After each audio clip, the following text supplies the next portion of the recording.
Chapter 21 of The King's Daughter. The King's Daughter by Pansy. Chapter 21. Jim Forbes' Speech.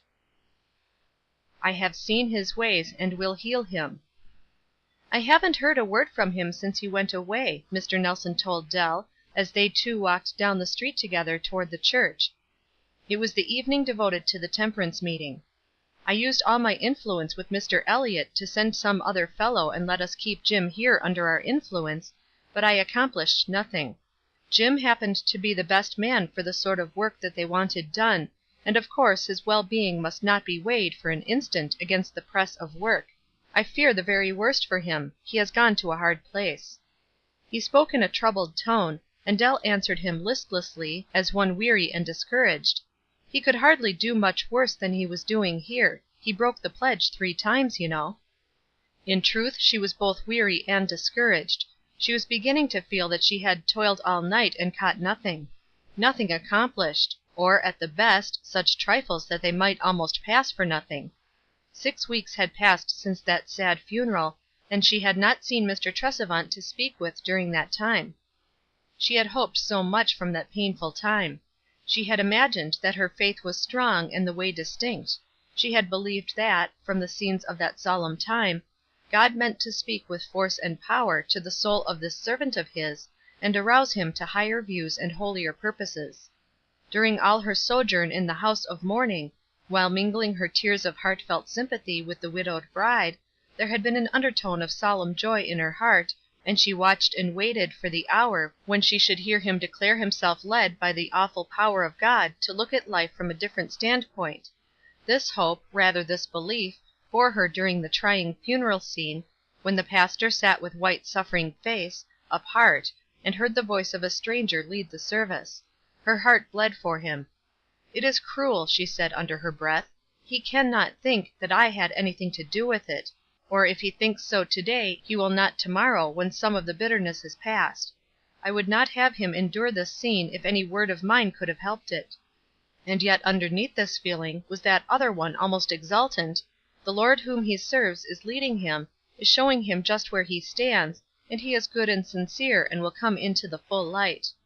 But tomorrow came and went, and Mr. Tresevant went steadily on his usual work, doing nothing more, only avoiding her, not seeming to desire even so much as a glimpse of her. Clearly he believed his public disgrace was owing to her; and clearly, too, he thought only of the disgrace, nothing of the soul gone down to sudden darkness, that his outstretched hand might have saved. It appeared in time that the disgrace was not much after all. People remarked how deathly pale Mr. Tresevant was on the day of the funeral, and how well it was that he did not undertake to conduct the services, else he would surely have failed. Then they added that he must have cared more for young Elliott than they had supposed, and then they turned to something else and forgot all about it. So the minister carried in his eyes, whenever he was obliged to meet Dell, a look of proud satisfaction that her scheme to humiliate him had failed, and she knew not what to think. Everywhere her work and hopes seemed equally to have come to naught. So on this particular evening she spoke bitterly, almost indifferently, about Jim Forbes. She did not feel indifferent, only discouraged. Poor Jim had certainly been a discouraging object. He had signed the pledge and broken it so many times that she had almost lost her desire to have him sign it. Now for 6 weeks he had been away, sent by Mr. Elliott to help mend broken machinery at another mill, situated in a town, if possible, lower in the social and temperance scale than Lewiston. And Dell felt as hopeless concerning him as Mr. Nelson possibly could, even though she nightly commended him to the strong arm that she firmly believed was mighty to save, and Mr. Nelson never did any such thing. Tommy Truman met them at the door, and came forward to them, indeed, with eager face. "Jim Forbes has got back, Mr. Nelson," he proclaimed when he was within speaking distance of that gentleman. "Has he indeed?" answered Mr. Nelson heartily, while Dell said not a word. "Yes, sir, and he is coming to the meeting this evening. He says he has got something to tell the meeting." Dell looked up to Mr. Nelson with a wan smile. "He wants to sign the pledge again, I suppose. Poor fellow," she said, still speaking listlessly, and then they went into the church. A fair-sized audience was already gathered. It was becoming quite the fashion to attend these temperance meetings, the music and literary exercises continuing very attractive. Mr. Tresevant and Miss Emmeline Elliott were present. Mr. Tresevant very rarely attended the meetings during these days, but some power had drawn him thither on that particular evening. Presently came Jim Forbes down the aisle, with steady step and a clear light in his brown eyes. Also, Jim wore a clean shirt, and a whole coat that had been carefully brushed. His hair was combed with unusual nicety, and his collar was firm and white. Altogether, Jim had never looked so well in his life. Trooping down the aisle after him came Dell's entire class, and after them a large delegation of some of the worst characters in the mill. They took their seats noisily, with expectant faces. Evidently an unusual interest centered around Jim Forbes that evening, though he could not have been in town more than an hour. He went directly to Mr. Nelson and whispered a few words. That gentleman nodded assent, and then Jim quietly took his seat, pausing only to grasp Dell's hand for an instant as he passed the organ.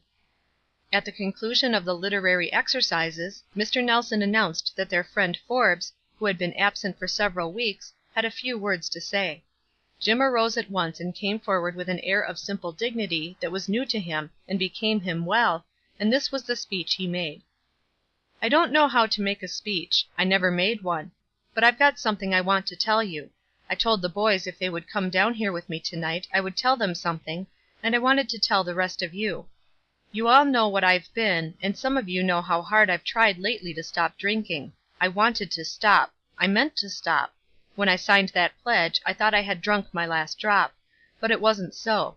The pledge helped me a good deal. I went without drink, after I signed it, longer than I ever did before since I was 10 years old. But I was tempted. And you folks who have never drunk in your lives don't know what it is to be tempted in that way. I broke my pledge. I tried to make the boys believe that I did it for fun and that I didn't care, but it wasn't so. I felt bad. I can't tell you anything about how bad I did feel, but I thought there is no use trying any more, and so I give up. But I had a friend," and here Jim's voice broke a little, "and that friend came after me and talked to me and coaxed me, and wouldn't let me go to the dogs that time, though I seemed to want to bad enough.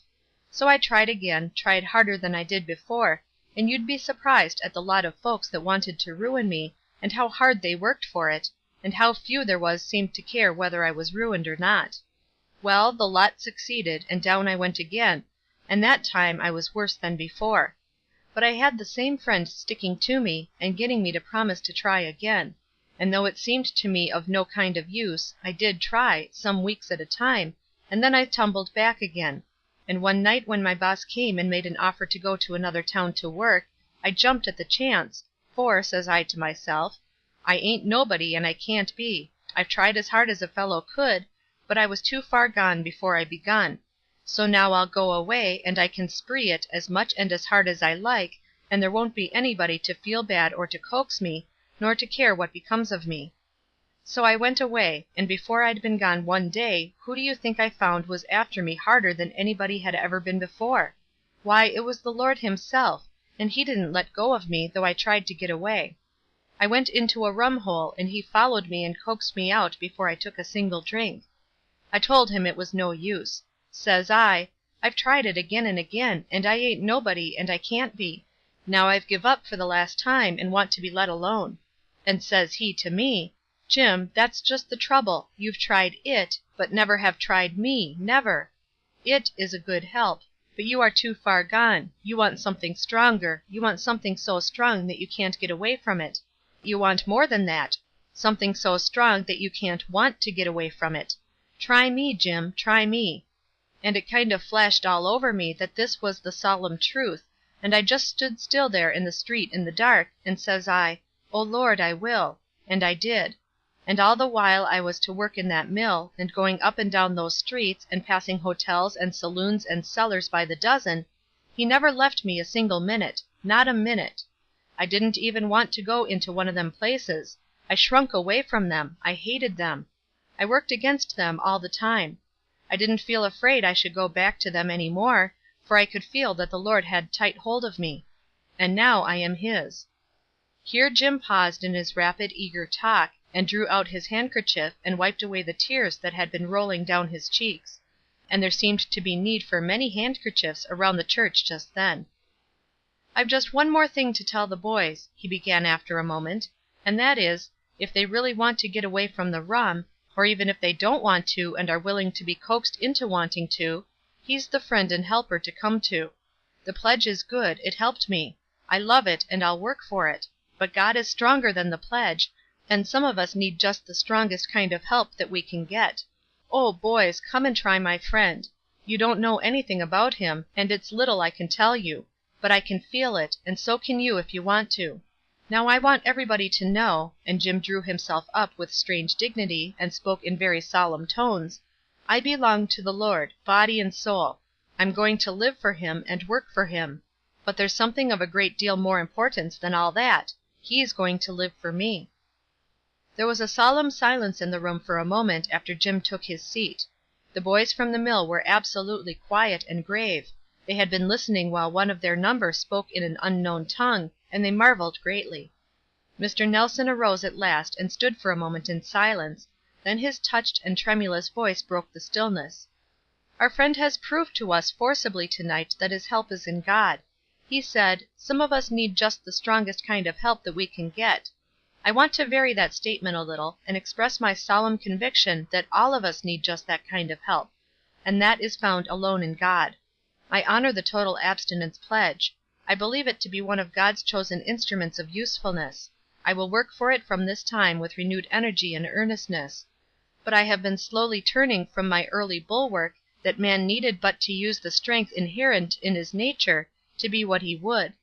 I feel that I need God, and I hereby pledge myself and all that I have and am and hope to be to his service from this time forth. Let us pray." "I thought you would be happy tonight," Mr. Nelson said gently to Dell as they walked homeward, "and here you are in tears. How is this?" "I am weeping over my own folly," Dell answered, smiling a little through her tears. "Though I pride myself on being a daughter of the King, it seems I can not trust him to do his own work in his own time and way, but seem determined to insist on choosing my time and my way, and when I fail, discouragement and depression seize upon me as if the cause were lost." Chapter 22. Recording by TriciaG.